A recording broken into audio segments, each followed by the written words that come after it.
On est en Martinique dans la nuit du 18 au 19 février 1965, au premier étage d'un immeuble situé 21 rue Alexandre Trissot, au Terre-Saint-Ville, à Fort-de-France.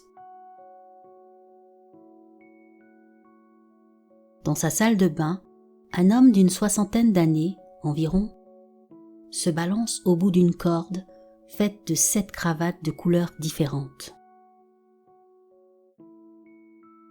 Ce dernier vient de mettre fin à sa vie. Mais pourquoi s'est-il suicidé ?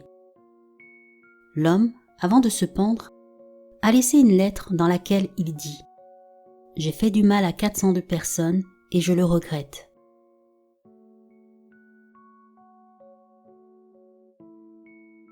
Pourquoi a-t-il écrit ça ? Qui sont ces personnes à qui il a fait du mal ? En réalité, cet homme était considéré à l'époque comme l'un des plus grands cambrioleurs de la Martinique.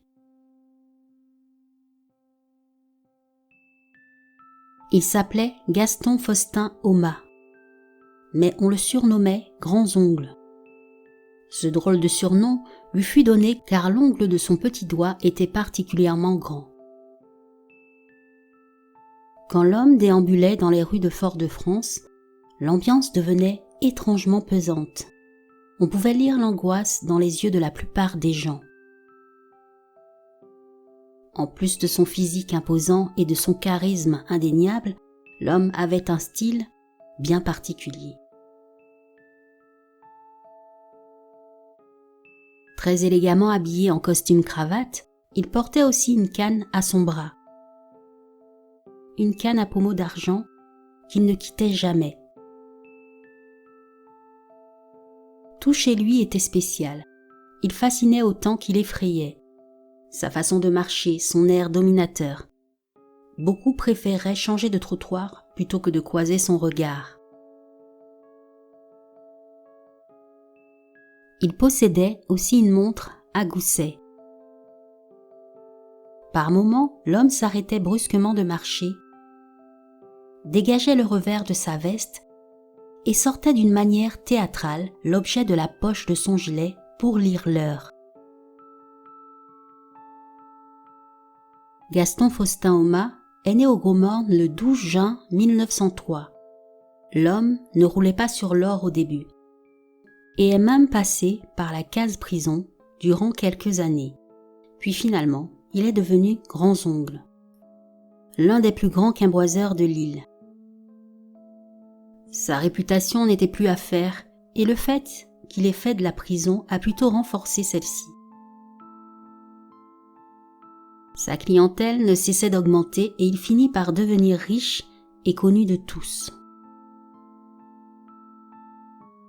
On dit que ceux qui venaient le consulter ne venaient pas pour des broutilles. Ainsi, on sollicitait parfois ses pouvoirs de sorcier pour éliminer un ennemi. Il paraît même que parmi ses nombreux clients se trouvaient des gens haut placés. Grâce à son succès, l'homme a acquis de nombreux biens immobiliers, notamment au Terre-Saint-Ville et sur d'autres communes de l'île. Le jour de sa mort, c'est sa femme de ménage qui a alerté la police car elle s'inquiétait. En rentrant dans la maison, et après avoir vérifié chaque pièce, les policiers finissent par le retrouver pendu dans sa salle de bain. De nombreuses personnes furent choquées par l'annonce de son suicide. Il était difficile de comprendre que ce personnage si impressionnant, si charismatique, puisse mettre fin à sa vie de cette manière-là.